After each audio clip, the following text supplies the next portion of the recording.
آہستہ بولیں صابر، عائشہ کا کیا قصور ہے اگر عامر اسے چھوڑ گیا ہے تو؟ فضا نے بات سنبھالنے کی کوشش کی۔ نہیں، قصور تو میرا ہے سارا، تم بتاؤ کس حیثیت سے میں تمہاری بہن کو یہاں رکھ لوں؟ مہنگائی تو دیکھو کتنی ہے، اور محلے والے جو باتیں بنائیں گے وہ الگ۔ تم صاف لفظوں میں اسے کہہ دو کہ ہم اسے یہاں نہیں رکھ سکتے، اپنا انتظام کہیں اور کرے۔ صابر کے دل میں رحم نام کی کوئی چیز نہیں تھی۔ میں نہیں کہہ سکتی ایسا، فضا نے صابر کے آگے ہاتھ جوڑ دیے۔ تو میں کہہ دیتا ہوں۔ صابر عائشہ کے کمرے کی طرف جارحانہ انداز میں بڑھا۔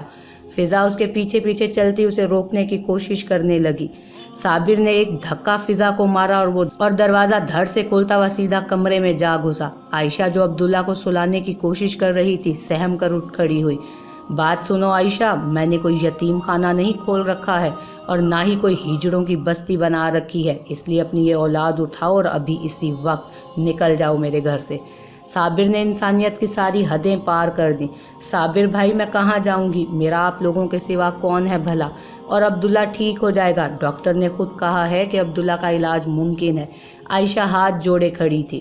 مجھے اس بات سے کوئی غرض نہیں ہے کہ تمہارا بچہ ٹھیک ہوتا ہے یا نہیں ہوتا۔ میں اپنی فیملی کو کسی مشکل میں نہیں ڈالنا چاہتا، نکلو یہاں سے۔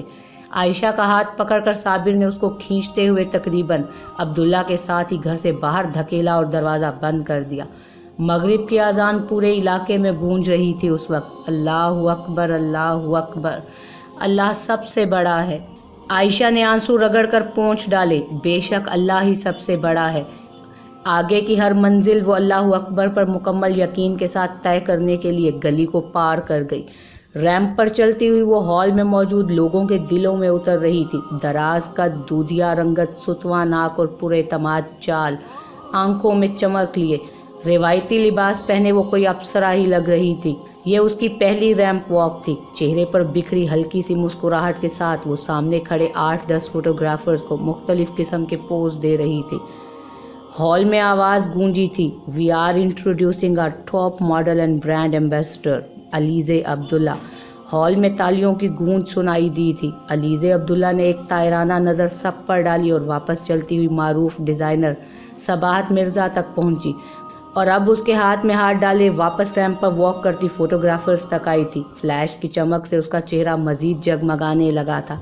شو ختم ہو چکا تھا، ہر زبان پر اسی کا چرچا تھا۔ علیزہ عبداللہ آ گئی اور چھا گئی۔ فیشن کی دنیا میں یہ اس کا پہلا قدم تھا، پہلی کامیابی۔ بیک سٹیج پر موجود اپنے روم میں بیٹھی وہ ایک مشہور میگزین کو اپنا انٹرویو دے رہی تھی۔ اس کی ماں دور بیٹھی اسے دیکھ رہی تھی اور ساتھ ساتھ دعاؤں کا ورد جاری تھا۔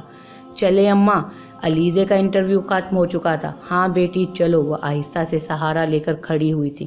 آرام سے اماں، اب آپ کو آرام کرنا ہے، اب ساری ذمہ داریاں علیزہ عبداللہ کی ہیں، آپ نے بہت محنت کر لی، اب یہ آپ کے آرام کا وقت ہے۔ علیزہ نے محبت سے ماں کے ہاتھوں کو چوم لیا۔ وہ مسکرا دی تھی، شاید زندگی نے ان پر ترس کھا ہی لیا تھا۔ عائشہ تیز تیز قدموں سے عامر کے گھر پہنچی تھی۔ ننا عبداللہ اس کے بازوؤں میں سکون سے سو رہا تھا۔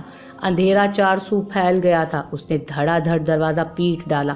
کون ہے؟ اندر سے عامر کی آواز آئی تھی۔ عائشہ نے کوئی جواب نہ دیا، مزید زور سے دروازہ پیٹ ڈالا، یہاں تک کہ پاس پڑوس والے بھی اپنے دروازوں سے باہر نکل آئے۔ کون ہے؟ کیا مصیبت آن پڑی ہے؟ عامر کی جھنجھلائی ہوئی آواز آئی، اور چٹکنی کھلنے کی آواز کے ساتھ ہی عائشہ ایک قدم پیچھے کو ہٹ گئی۔ عائشہ کو دروازے پر دیکھ کر عامر ہکا بکا رہ گیا۔ کیوں آئی ہو یہاں؟ غصے میں بھی وہ ہلکی آواز سے بولا تھا۔ پڑوسی سب باہر نکل کر اسی کی طرف متوجہ تھے۔ خرچہ لینے آئی ہوں اپنے بیٹے کا، عائشہ مضبوط لہجے میں بولی۔ دماغ خراب ہو گیا ہے کیا تمہارا؟ عامر کو لگا وہ پاگل ہو گئی ہے۔ ہاں ہاں، میرا دماغ جگہ پر ہے، اپنی اولاد کا خرچہ دو مجھے، عائشہ زور سے بولی۔ بیٹی عائشہ، عامر نے تو بتایا تھا کہ تم نے مردہ بیٹا جنم دیا ہے۔ پڑوس کی اماں ماجدہ نے عائشہ کی گود میں بچے کو دیکھ کر حیرت سے پوچھا۔ سن لو سب، آپ بھی سن لیں اماں ماجدہ، اور باقی سب کو بھی بتا دینا، عائشہ نے عامر کے بچے کو جنم بھی دیا ہے اور اپنایا بھی ہے۔ عامر اور اس کی ماں نے مجھے نہ صرف گھر سے نکالا ہے بلکہ طلاق کا تحفہ بھی دیا ہے۔ عائشہ نے چیخ چیخ کر گلی میں موجود لوگوں کو حقیقت سے آگاہ کیا۔ منہ بند کرو ذلیل عورت اور دفع ہو جاؤ یہاں سے۔ عامر سب کے سامنے ہونے والی اس تماشے کے لیے بالکل تیار نہیں تھا۔ مگر بیٹی، اس نے تمہیں طلاق کیوں دی، اور یہ سب سے جھوٹ کیوں کہہ رہا ہے کہ مردہ بچہ پیدا ہوا؟ ایک اور پڑوسن ہمدردی کرتے ہوئے پوچھنے لگی، کیونکہ اللہ نے ہمیں بیٹا یا بیٹی نہیں دی بلکہ مخنث سے نوازا ہے جسے پالنے کی اس گھٹیا انسان کی اوقات نہیں ہے۔ عائشہ نے بنا کسی ہچکچاہٹ کے سب کو سچ بتا ڈالا۔ عامر غصے سے پاگل ہونے لگا تھا۔ دفع ہو جب بدذات عورت، ورنہ عامر آگے کو بڑھا تھا۔ ورنہ کیا؟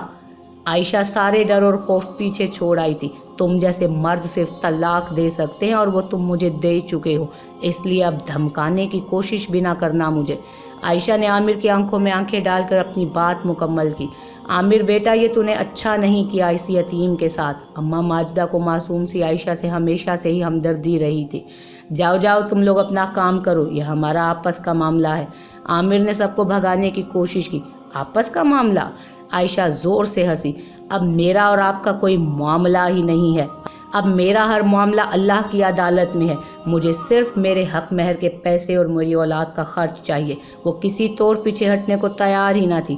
گلی والوں کی ہمدردی مکمل طور پر عائشہ کے ساتھ تھی۔ عامر اور اس کی اماں کو لوگ ویسے ہی ناپسند کرتے تھے۔ بیٹا عامر، حق مہر عائشہ کا حق ہے، تم اسے یوں اس کے حق سے دستبردار نہیں کر سکتے، ایک بزرگ نے عامر کو سمجھایا۔ بات آہستہ آہستہ گلی سے نکل کر محلے میں پھیل رہی تھی۔ دوسری گلیوں کے لوگ بھی وہاں جمع ہونا شروع ہو گئے تھے۔ عامر کو اپنی نام نہاد عزت کی خاطر عائشہ کو حق مہر دینا پڑا۔ عبداللہ کے خرچے کے نام پر اس نے 50,000 روپے عائشہ کو تھمائے۔ اب دفع ہو جاؤ یہاں سے، وہ غصے سے پھونکارا تھا۔ عائشہ کے چہرے پر اطمینان بھری مسکراہٹ دوڑ گئی جس نے عامر کے اندر لاوا بھر دیا تھا۔ عائشہ نے آہستہ آہستہ قدم پیچھے لیے۔ اب وہ لوگوں کو چیرتی ہمیشہ کے لیے اس جگہ سے نکل گئی۔ پیچھے لوگوں کی چہمگوئیاں شروع ہو چکی تھی۔ کوئی عامر اور اس کی ماں کو کوس رہا تھا تو کوئی عائشہ کی اس دیدہ دلیری پر حیران تھا، تو کسی کی زبان پر عبداللہ کا ذکر تھا۔ عائشہ کو اس سب سے کوئی فرق نہیں پڑنا تھا، لیکن عامر کو وہ صحیح طریقے سے اس کی اوقات دکھا کر آ چکی تھی۔ رات گزارنے کے لیے اسے کوئی آسرا چاہیے تھا۔ وہ بہت دیر تک سڑکوں پر بھٹکتی رہی۔ سامان کے نام پر صرف ایک چھوٹا سا بیگ کندھے پر جھول رہا تھا۔ فضا آپا کا دیا ہوا موبائل اس کے بیگ میں سرسرانے لگا۔ اس نے ایک فٹ پاتھ پر بیٹھ کر بیگ سے فون نکالا۔ فضا آپا ہی کا فون تھا۔ جی آپا، عائشہ نے فون اٹھا لیا۔ مجھے معاف کر دو عائشہ۔ دوسری طرف فضا رو رہی تھی۔ نہیں آپا، آپ معافی نہ مانگے اور نہ ہی میری وجہ سے اپنا گھر خراب کرے۔ میرا اللہ میرے ساتھ ہے، اب مجھے کسی کا خوف نہیں۔ عائشہ نے انہیں تسلی دی۔ میری بات سنو عائشہ، میری دوست ہے فروا، تم جانتی ہو نا، میں تمہیں اس کا پتہ بھیج رہی ہوں، تم وہاں چلی جاؤ ابھی۔ میں صبح تم سے آ کر ملوں گی، پھر دیکھیں گے کہ آگے کیا کرنا ہے۔ فضا آپا نے اسے سمجھایا۔ ٹھیک ہے آپا، وہ مان گئی۔ تھوڑی ہی دیر میں فروا کے دروازے پر کھڑی تھی وہ۔ فروا نے دروازہ کھولا۔ وہ عائشہ کی آمد سے پہلے ہی باخبر تھی۔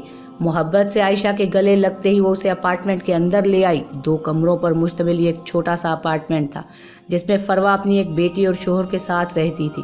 ایک کمرہ فروا نے عائشہ کو دے دیا۔ عائشہ تم فریش ہو جاؤ، پھر مل کر ڈنر کرتے ہیں۔ عائشہ نے سر ہلا دیا۔ تھوڑی ہی دیر میں وہ کھانے کے دسترخوان پر موجود تھی۔